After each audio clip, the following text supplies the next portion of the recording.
Welcome to a place where you'll leave feeling whole.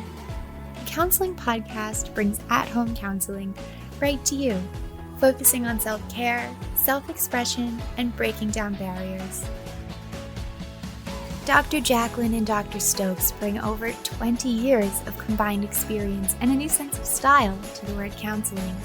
The two use humor and lighthearted conversation to explore these deeper feelings. Let's take the stigma away from counseling together. Hello and welcome to another episode of the Counseling Podcast.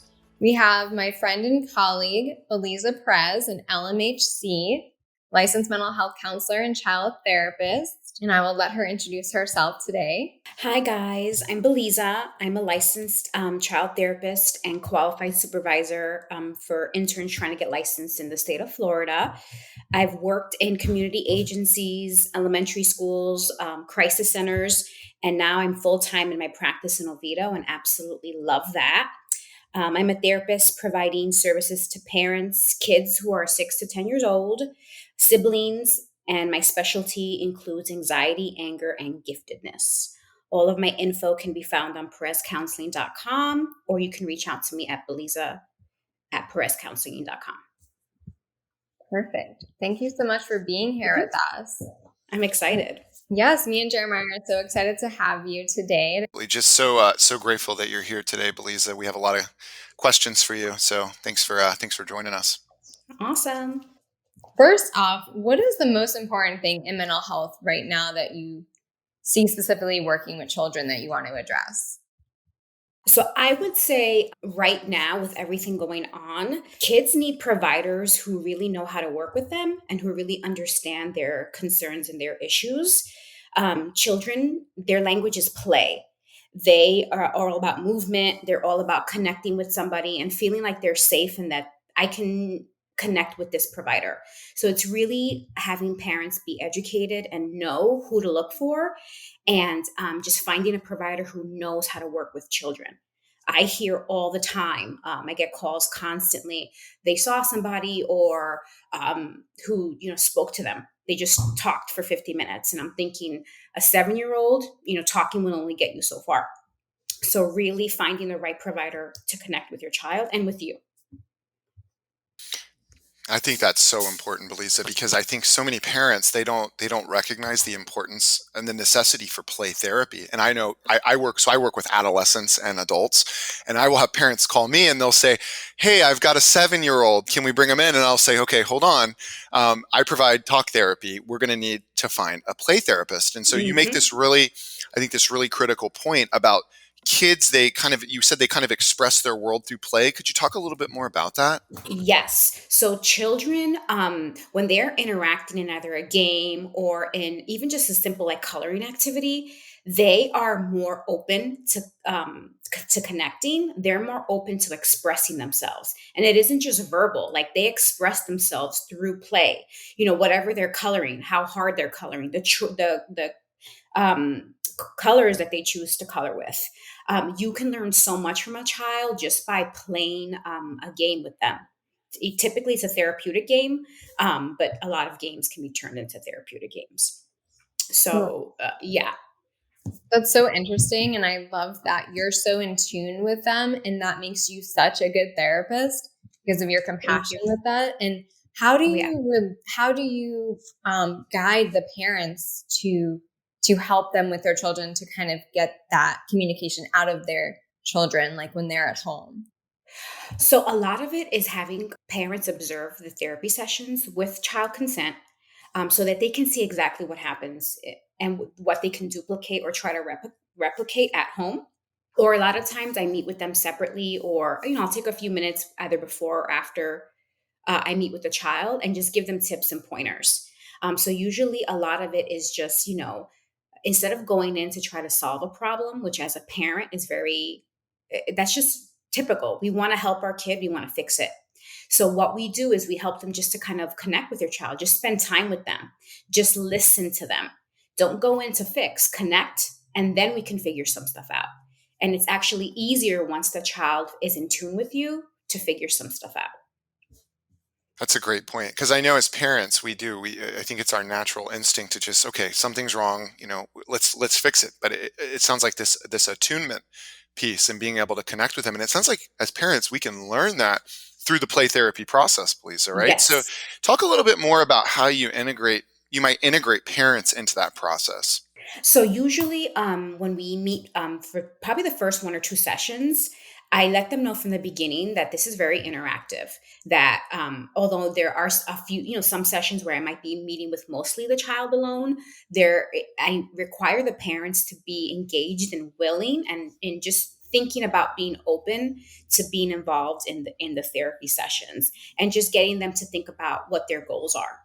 So we came here because Becky has a lot of anxiety, but getting them to kind of connect with how they feel about that and kind of where they are with that, and just trying to help them to be a little bit more at ease and understand that Belize only with us 50 minutes a week. The rest of the time it's us. So they're really like, I'm like assistant coach, they're the coaches. So it's really getting them to be on board and understand that like you are their main person. So they're really going to need you. I'm here to support you guys and I'm your cheerleader forever. But at the end of the day, you have to go home and figure this out. So really, I mean, I try to keep as positive and try to get them looking at this from a helpful lens versus like I'm going to be judging you and this is going to be challenging and just a lot of stuff that they're probably already thinking. I think it's great too because you're also helping the parents with their coping skills, and then they're going to model that for their children. So it's almost like they're both kind of in there getting those coping skills.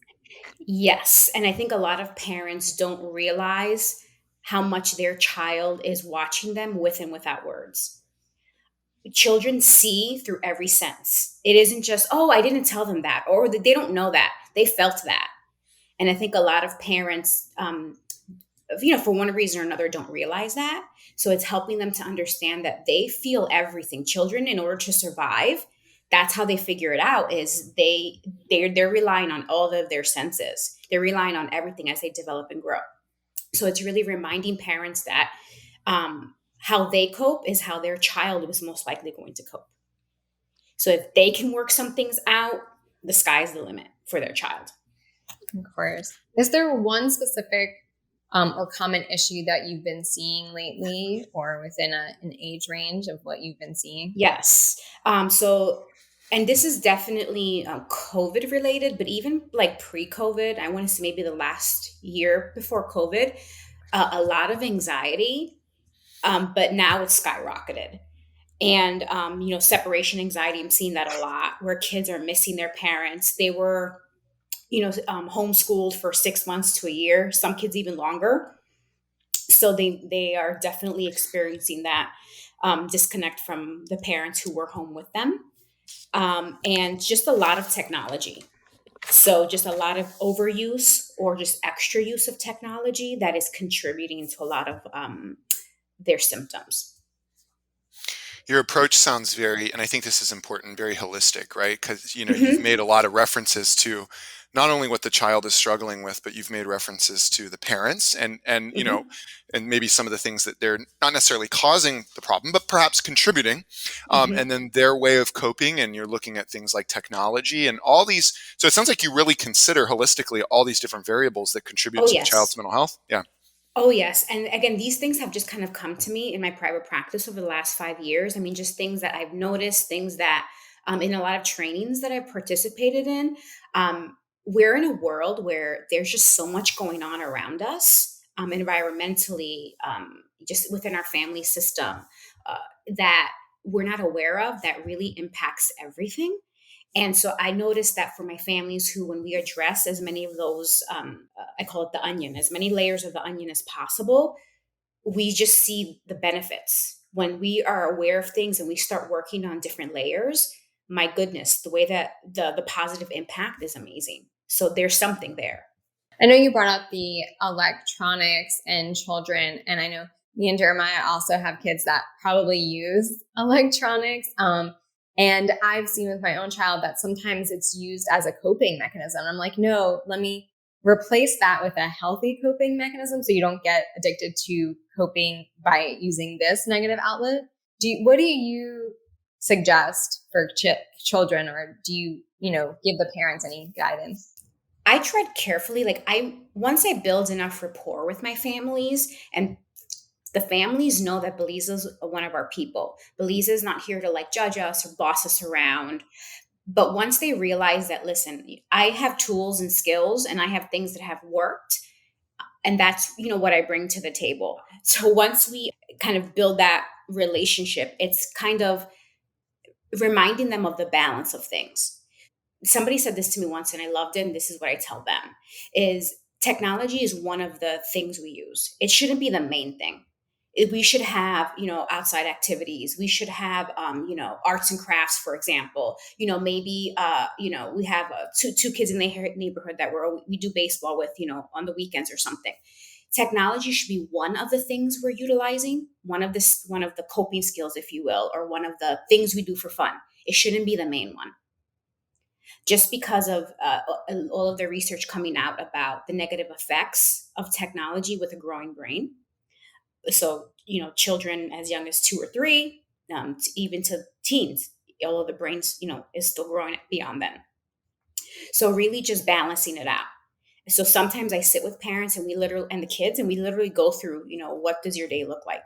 And what are we doing how much are we spending in each situation? So I do 30 minutes of coloring, 3 hours of technology, 2 hours of TV, and maybe I hang out with my friend outside for 20 minutes on a Tuesday. So they can literally see what it looks like. And then just trying to help them to balance that out a little bit. I love that. I love that you use the word balance, because that's exactly what I tell my son too. I said, we have to have a healthy balance, right? So let's go do an outside activity. Let's read. Yes. Let's do something let's play a board game. And then, yes, you can have this limited time. So there's a time frame on when you get electronics too, but it's not the main thing. So I like how you broke that down. Yes. And I think it's important too that parents, you talk about kind of having parents look at the structure of their lives and what their kids are doing and kind of mapping out, okay, my child, and, I know with our kids, we noticed that our kids were on their iPads. I have 3 kids, 8, 6, and 5. And we realized, God bless my soul, right? We realized that they were on their iPads way too much. And we were on autopilot, right? And then one day my wife and I looked at each other and we're like, they're on their iPads all day, right? Like, and not every day, but we noticed that they were on their iPad when they were eating breakfast. They were and so we put a stop to that, and we set out certain parameters of when they're allowed to use their iPads. But I think it sounds like you kind of working with the parents and helping them kind of understand, okay, this is the structure of our household. It sounds like that's a really important intervention for you. Yes, and also just approaching it just in a very non-judgmental way. Yeah. Just reminding them that like there is a lot going on. We're in a situation right now that we have never been in. So it makes sense that your kids might be on technology more. But, let's look at this and try to make a shift. And remembering that we are the parents, we're in charge. Kids do not have always just in general with brain development, kids are not going to say, okay, it's time for me to turn this off and let me go play chess for an hour. And then I'm going to go brush my teeth. And then I'm going to get ready for dinner. Like they don't have that. So they need our guidance and they need our structure. We are the ones who kind of help them figure that out. And so it is up to us. And as scary and as intimidating as that is, it could also be a positive in the sense that, we can really help them. We can guide them and really show them. Because it is up to us as parents, right? And I know that's such a big responsibility. Yes. But it sounds like a lot of the work that you do is with the parents on some level. A lot of it is, and that's why I'm very specific when parents call me. I let them know what they're getting themselves into. I let them know what therapy with me looks like and what I need from them. They need a lot from me, but I need certain things from them as well. And can you describe what a session looks like with you and what that would look like for them? Got it. Okay. So typically what we do the first 5 minutes is we do a quick check-in. So whoever's there, they all come in, we do a check-in, highs and lows of the week, housekeeping, we might need to troubleshoot a couple of things like, oh, he got in trouble, just before he got here at school. There's a note in his planner, and so we might troubleshoot, okay, let's try A or B. Do you guys have any suggestions on what you think might work? Then, depending on what we're working on, I might meet with the child alone, teach them some things, whether it's relaxation training, whether it's communication skills, self-regulation. So being able to identify, I'm really angry right now. They said this, and so this made me think this, so I hit them. And can we reframe that? If we can go back in time, how can we make that different or better? And then whoever's in their parents or their family members, the last 5 minutes, we do a wrap up where the parents learn, okay, he learned communication, I statements, he learned deep belly breathing, and he learned to identify the, 5 triggers that make him angry. So that way the parents know what they should be working on in between session.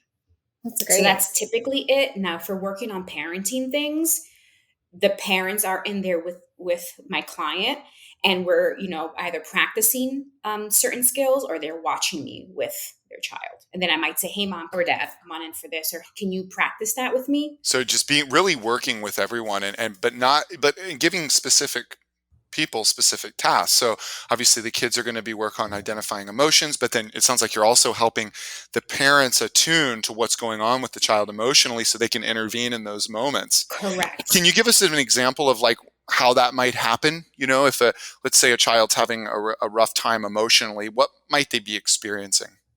So a lot of times what kids are experiencing is, so they're getting like a lot of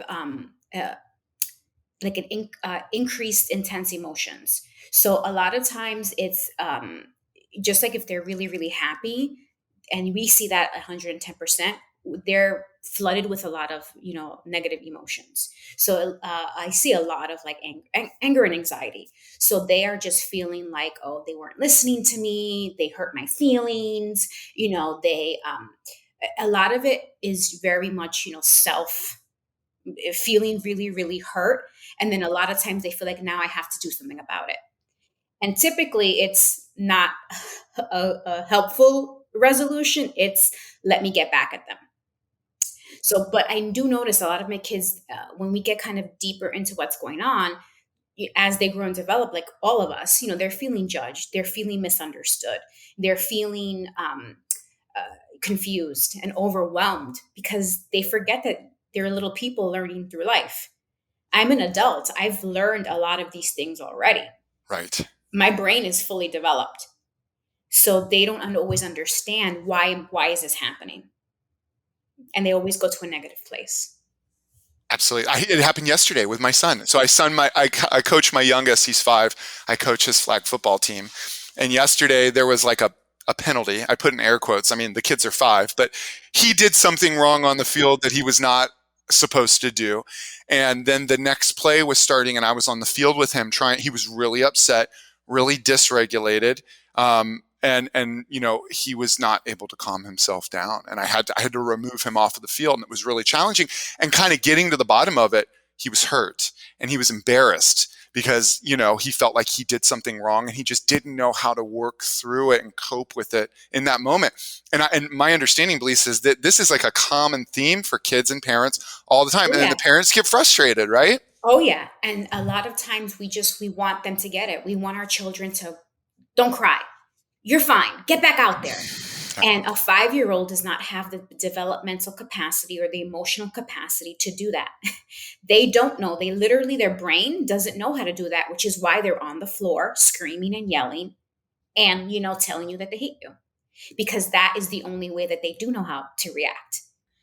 As an adult, I will not be on the floor screaming, crying. Well, typically, telling people I hate them. I've learned to emotionally regulate and connect and figure it out.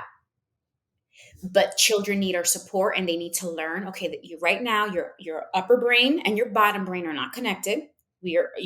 Dr. Dan Siegel calls it flipping the lid. Our lid is flipped.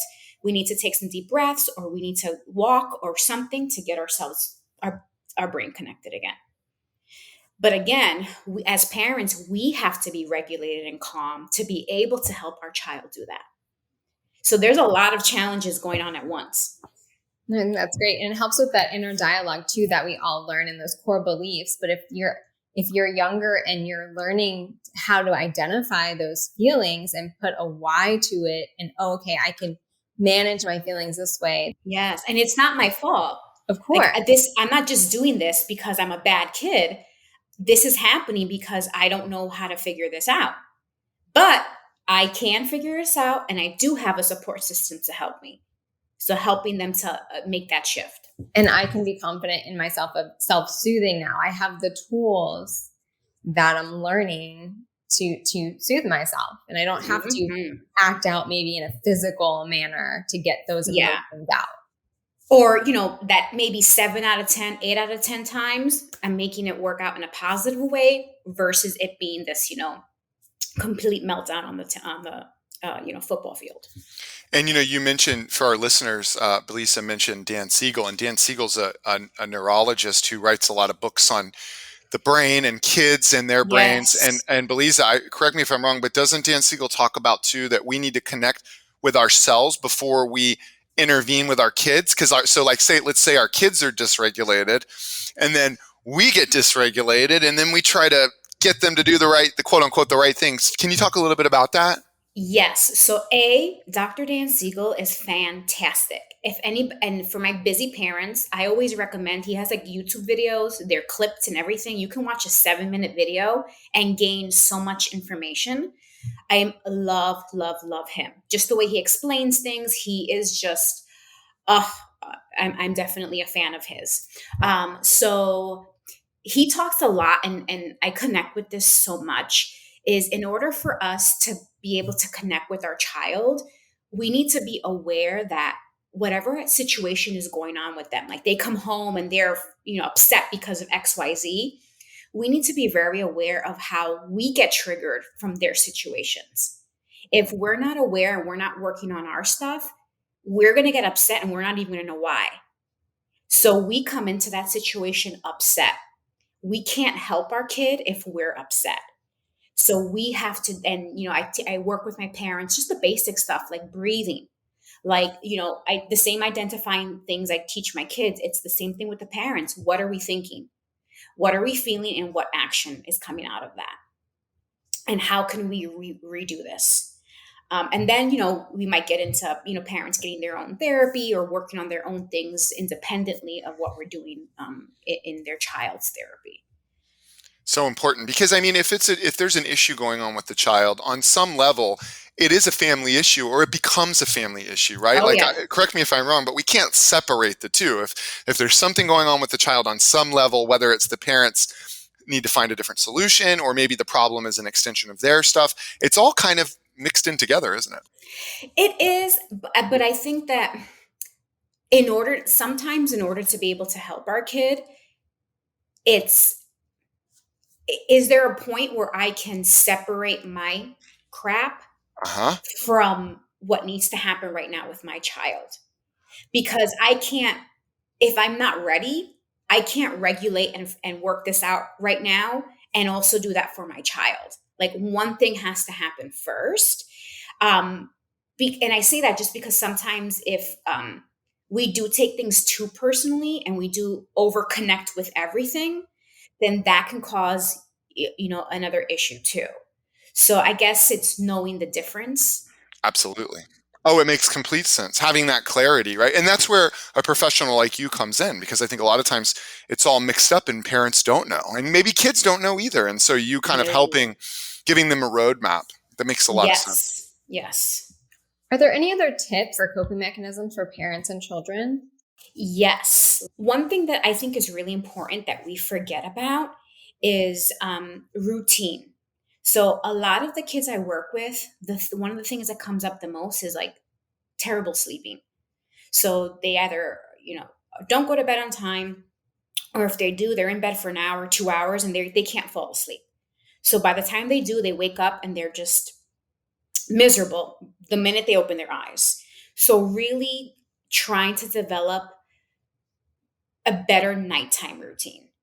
So making sure that parents remember and understand that being rested and recharged at night for the next day, getting my brain and body ready can really make or break the next day. Again, with technology, it's just, and I'm one. If my phone isn't like in a specific spot, I mean, I could be on that thing forever. And our brain and chemicals need to come out of our brain to let us know it's time to sleep. And that's not going to happen if we're, engaged in technology, whether it doesn't matter what it is.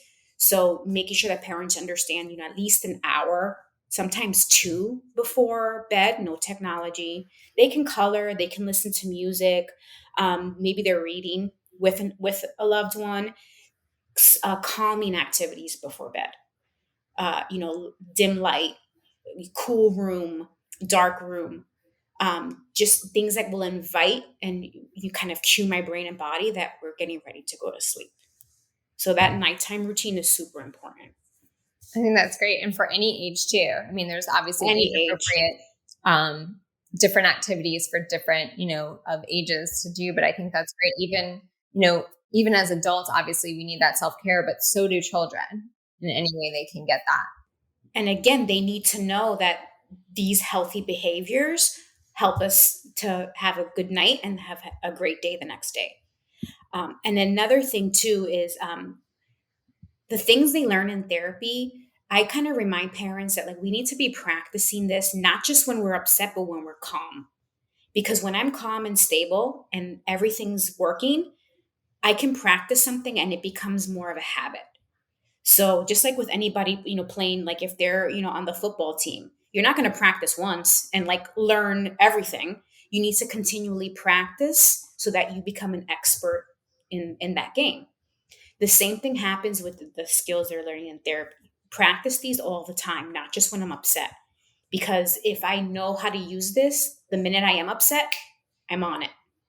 Versus wait, what do I do? How do I do this? And we've already gone from 0 to 10. Yes, being consistent.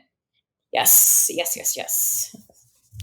So question I have for our listeners, when does a parent know it's time to reach out to a child therapist? What is that kind of that awareness? When is it appropriate to do that?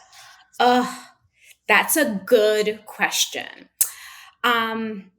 If they're thinking about it, they've probably been thinking about it for a while.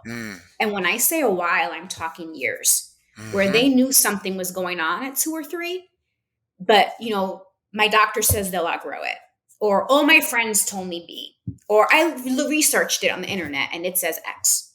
So I would suggest exploring my options and trying to find somebody who can answer my queries as soon as possible. As soon as possible. The longer we wait, the longer we're letting things grow and we're letting unhealthy behaviors just take over. So I say the sooner the better. But the caveat is, finding the right provider to speak with, because sometimes we might be ready. We pick up the phone and for one reason or another, perhaps we didn't like who we spoke to, or, there's a lot of reasons. And then we just say, no, we're not going to do it. No, we're fine. He's fine. We're going to figure it out. So, yeah. So important. The sooner the better, right? In most cases, early intervention is key. Yes. And because then if not, they come on my end and I get them at 16 and they've been parents will sit down and say, well, he's been struggling with this since he was 2.